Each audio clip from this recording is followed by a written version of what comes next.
Salut, sunt Alex Finanțe. Un ETF este un coș cu sute de companii. Cumperi unul singur și ești diversificat instant. Costuri mici, 0,07% pe an. Primul tău ETF. Majoritatea oamenilor nu încep niciodată să investească dintr-un motiv simplu. Bursa pare un haos total. Mii de acțiuni, mii de știri contradictorii. Cum știi pe care să o alegi? Ce se întâmplă dacă firma în care ți-ai pus toate economiile dă faliment mâine? Această frică blochează progresul tău financiar. Când pariezi pe o singură acțiune, pariezi pe o singură carte. Este o strategie bazată pe noroc, nu pe un sistem solid de creștere a averii. Soluția se numește ETF, Exchange Traded Fund. Pe românește, un fond care se tranzacționează la bursă, exact ca o acțiune, dar cu o structură diferită în spate. Imaginează-ți un coș mare în care cineva a pus deja pentru tine cele mai bune companii din lume. Tu nu cumperi mărul, ci cumperi întreg coșul cu fructe. Dacă Apple merge bine, câștigi, dacă Microsoft crește, câștigi, ești proprietar la sute de afaceri simultan printr-o singură apăsare de buton. Asta se numește diversificare. Este singura metodă prin care reduci riscul fără să sacrifici randamentul pe termen lung. Nu îți pui toate ouăle în același coș. Dacă 2 sau 3 firme din 500 au probleme, celelalte 497 continuă să tragă portofoliul în sus. Impactul negativ este diluat aproape la zero. Să luăm cel mai cunoscut exemplu, S&P 500.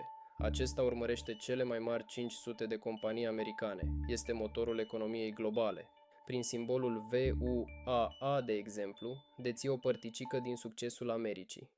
Fără să analizezi bilanțuri contabile complicate, investești în elită. Dar dacă vrei și mai multă siguranță, există ETF-uri globale precum celebrul VVCE. Acesta investește în peste 3500 de companii din toată lumea. Practic pariezi pe întreaga lume. Dacă omenirea progresează, portofoliul tău crește odată cu ea. Este definiția investiției pasive totale. Aici este partea unde mulți pierd bani fără să știe costurile. Fondurile de la bănci te taxează des cu 2% pe an pentru administrare. Un ETF de calitate te costă doar 0,07% sau 0,10%. Pare o diferență mică acum, dar în 20 sau 30 de ani, acești 2% îți mănâncă jumătate din avere.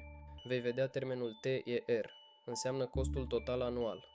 Este reținut automat din prețul unității, deci nu trebuie să faci nicio plată separată către administrator. Cum cumperi? Ai nevoie de un broker. Brokerul este aplicația care face legătura dintre contul tău bancar și bursa de valori. Alege o platformă reglementată în Uniunea Europeană. Siguranța banilor tăi este fundamentul pe care construim această serie. Nu ai nevoie de mii de euro. Mulți brokeri permit acțiuni fracționate. Poți deține o bucată din S&P 500 chiar și cu 50 de lei pe lună. Este mult mai important să începi cu o sumă mică decât să aștepți ani de zile până când vei avea o sumă mare. Timpul în piață bate tot.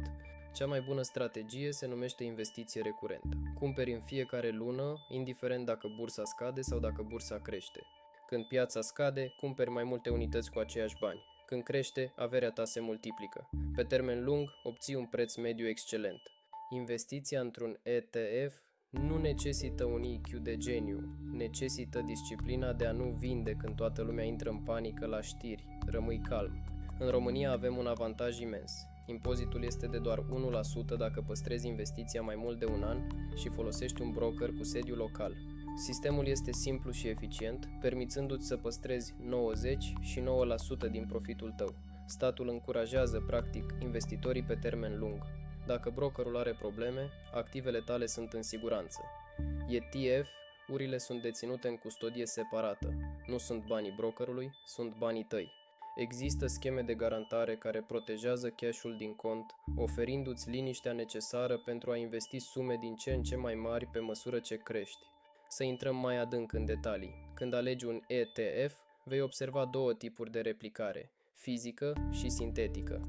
Replicarea fizică înseamnă că administratorul fondului cumpără efectiv acțiunile din coș. Dacă ETF-ul este pe S&P 500, ei dețin fizic acțiuni la Apple și Google. Replicarea sintetică folosește derivate financiare pentru a urmări prețul. Pentru un începător, replicarea fizică este de preferat, fiind mult mai transparentă și mai sigură din punct de vedere al riscului de contrapartidă. Caută termenul Physical Replication în prospect. O altă alegere critică. ETF-uri cu acumulare sau cu distribuție. Cele cu distribuție îți plătesc dividendele în contul de broker. Cele cu acumulare, cum este VUAA, reinvestesc automat dividendele pentru tine. De ce este important? În România, reinvestirea automată îți economisește timp și taxe, deoarece nu trebuie să plătești impozit pe dividendul încasat, ci doar pe profitul final la vânzare.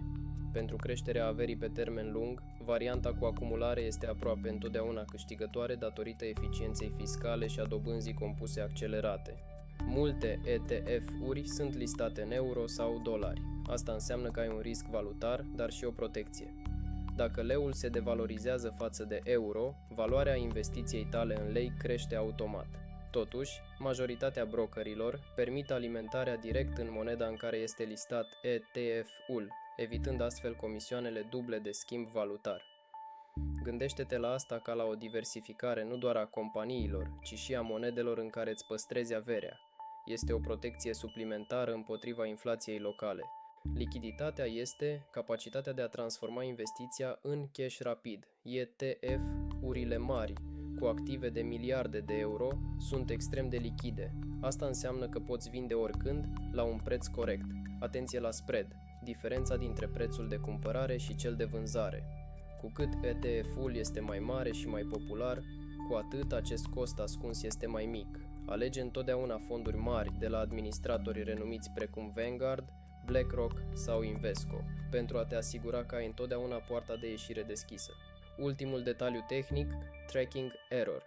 Este diferența dintre performanța indexului și performanța reală a ETF-ului tău după costuri. Un tracking error mic înseamnă un administrator eficient. Nu te speria de mici variații, dar este un indicator bun pentru a compara două ETF-uri care urmăresc același lucru. Un administrator de top va reuși aproape întotdeauna să rămână lipit de index, oferindu-ți exact ceea ce ai plătit, performanța pieței minus acel mic TR de care am vorbit mai devreme. Investițiile sunt 10% matematică și 90% psihologie. Cea mai mare barieră nu este lipsa banilor, ci teama de volatilitate. Bursa nu merge doar în sus, ea respiră. Vor fi ani roșii, dar istoria ne arată că pe termen lung, economia globală crește. ETF-ul tău este biletul tău pentru această creștere.